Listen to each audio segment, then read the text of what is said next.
Hello guys and welcome back to my channel. This is Osi Pinoy once again, and in this video guys, ipakita ko sa inyo kung gaano kalawak ang aking grass cutter, no?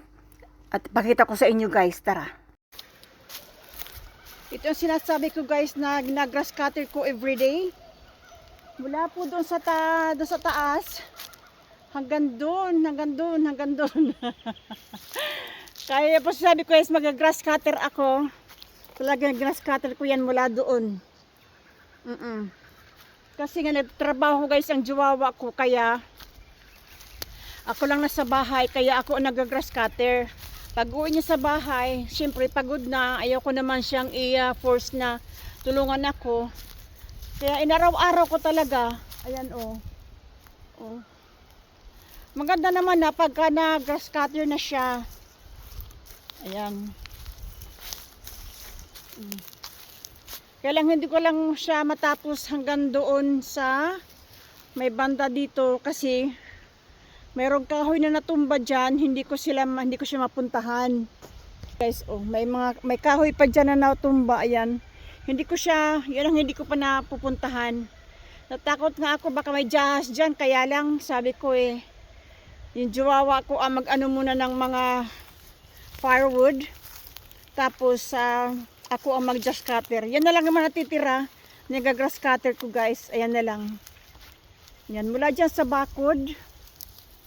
Hanggang doon sa taas. Hanggang doon sa may bakod doon. Meron kasi doon ng kalsada. Kaya hindi biro. Magkaroon ka ng property na ganito kalaki. Pero malaki din ang maintenance. Pero okay naman na. Once na nag-grass cutter na siya, okay na. Kasi hindi naman namin may grass cutter yan hanggang bago mag-winter. Winter is June next year. So, ayan. Hanggang dyan sa bakod, ito ang kapitbahay namin. Sila guys, sa city nakatira. Pumunta lang sila dito pagka long weekend, holidays. Yan. Yan ang hindi ko pa guys magawa. Mula dito, yan, nag-grass cutter ko pa yan. Dyan. Pero hanggang doon sa dulo doon sa may ilog, natapos ko na. Ano lang siya dyan. Yan yung aking mga chicken. Okay, so pupunta tayo ngayon sa ilog. Lakad tayo sa ilog kasi magandang ilog ngayon dahil mainit ang panahon. Pero ang tubig grabe, napakalamig pa rin ang tubig. Hindi ako makapagtampsaw kay guys kasi nga napakalamig talaga ng tubig na yan.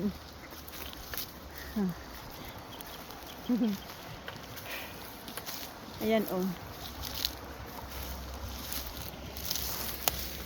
Talikod ako ha. Ayan ang aming ilog.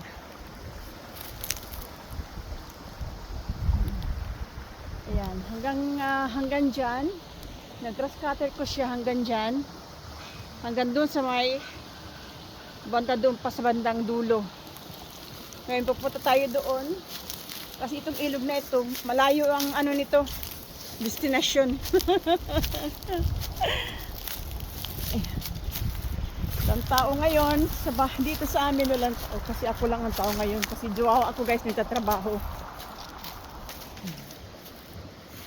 Pakita ko sa inyo ang ng ilog. Yan.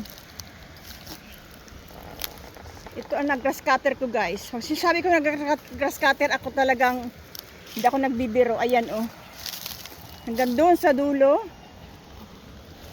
Yan, nag-grass cutter. Nung weekend, tinulungan ako ni Jowawa kasi weekend siya. Nung weekend, wala naman siyang trabaho pag Sabado, Linggo. Kaya dito kami sa bahay, ito ang aming trabaho. Yan, grass cutter ko yan mula dyan sa hanggang dito.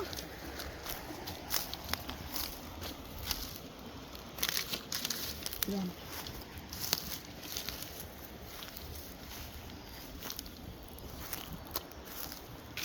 Malaki ang property na ito kasi ilang acres ito. Sa 3 acres yata ito.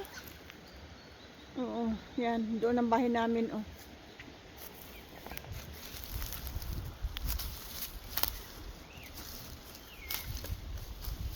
Tagaganda ng mga fern trees guys.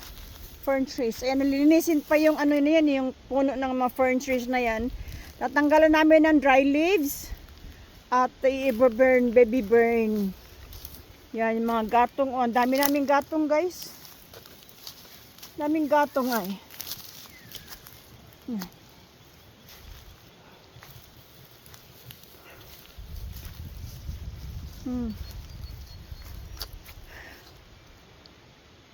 Kapitbahay namin, masukal pa yung backyard nila.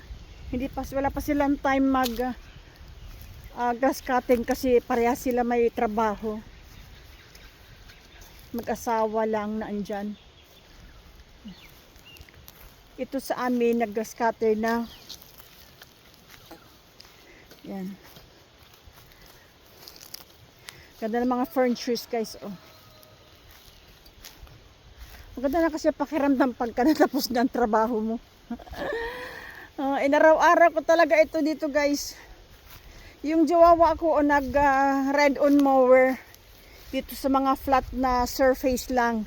Ako sa gilid kasi hindi mapupunta ang ride on mower sa gilid kasi nga baka mahulog sa ilog. Yan, wala dyan. Yan, ako gawa niyan hanggang dun.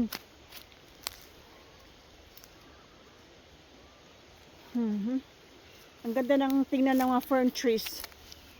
Peaceful talaga lang dito guys. Mga fern trees, lilinisin pa yung pa ang gagawin namin during the holiday season. Tatanggalan ng mga dry leaves ang fern trees at the baby burn. Yan. Kanina ko na ito dito guys natapos. Itong dito. Yan dyan. Kanina ko lang yan ginawa. Talagang gusto ko nang tapusin. Kapagod kaya everyday. Ito. Saka na kami mag-rake pagka na-dry off na yung leaves. Yung mga nag-grass cutting. Dami ng kahoy. Oh. May panggatong. Ayan guys. Ang lamig ng tubig na yan. Ay grabe.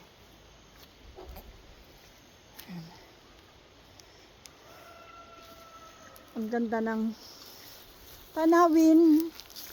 Ganda ng mga fern trees. Oh. Maganda sana yung lagyan ng ilaw. Kaya lang ang layo mula dun sa bahay. Ito. Fresh ito guys. Kanina ko lang ito. Mula dyan. Mula doon sa may tumba na kahoy na yun. Hanggang dito. Yan ang grass cutter kanina ng umaga. Siguro mga isang oras at about 45 minutes. 40 minutes. Yung ginawa. Meron dito yung ulang ba? Yung ulang. Kaya lang lumalabas lang yan sila pagka masyadong mainit ang panahon. Hanggang dito. Yung property namin. Iikot tayo. Doon tayo galing guys. Oh. Ayan. Ayan. Ang Sapa Ilog. Grabe ang lamig ng tubig. Gusto ko sanang maligo kaninang umaga. Diyan. Pagkatapos ko sanang mag-grass cutting. Gusto ko sanang maligo kasi nga sobrang init. Kaya lang, pagpunta ko sa tubig, ay ice baby man ang tubig. Hindi ako tumuloy. Nilamig ako. Grabe, nilamig talaga ako.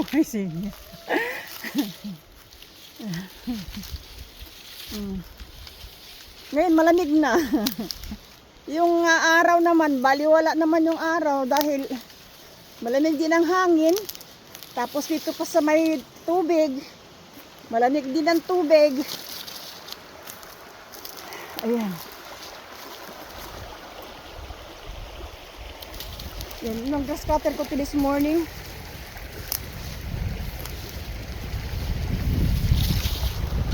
Yan, dyan sana kumaligo sana ako kanina guys. Dahil init ng ako dahil nag-grass cutter ako. Kaya lang, hindi talaga pwede. Ang lamig ng tubig. Sabi ko lang talagang Lalamigid talaga ako dyan. Ang ganda lang ng view, oh. Diba?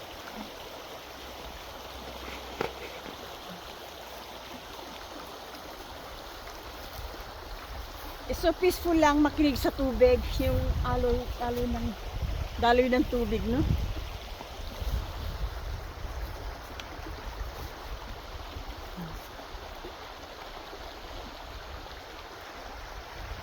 Saglit lang guys, at lulusong tayo. Napakalamig nito. Ang lamig! Ay! Wala yung lamig ng tubig, guys! Ang lamig ng tubig! Wow! Oh, grabe yung lamig ng tubig. Ito sinasabi ko, para siyang ice-ice. Para siyang may ice guys, ang tubig namin dito is para may ice. Pinapaka-linaw, saka lamig.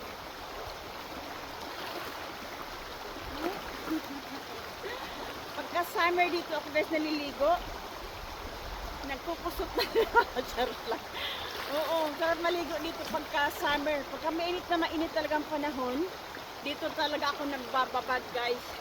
Dala ko lang yung aking pagkain. Nagbabar. Nagpitiknik ako dito. Yan, dyan. Pero ako, dala ko yung aking drinks, yung pagkain. Kasi malayo, sa bagay. Hindi naman gano'ng kalayuan dun sa bahay. Pero, dito masarap pa kasi mag-picnic eh. Pero ang lamig ng tubig guys. Grabe. Ang lamig. Para siyang para siyang may ice. Ayan. Thank you guys for watching, no? Very much appreciated. Pag yung hindi pa naka-subscribe sa channel ko guys, if this video brings to you or if you haven't subscribed to my channel, please subscribe. Smash the notification bell para updated kayo sa aking mga content na aking i-upload sa YouTube katulad nito. Enjoy life! Masaya lang ako dahil natapos ko na yung pagka-scatter ko guys. Oh, wala nang grass-cutter ngayon. Tapos na kami ang grass-cutter. Magre-rake na lang, tapos burn baby burn. Thank you all for watching. And see you next time. Happy New Year guys. Maraming salamat.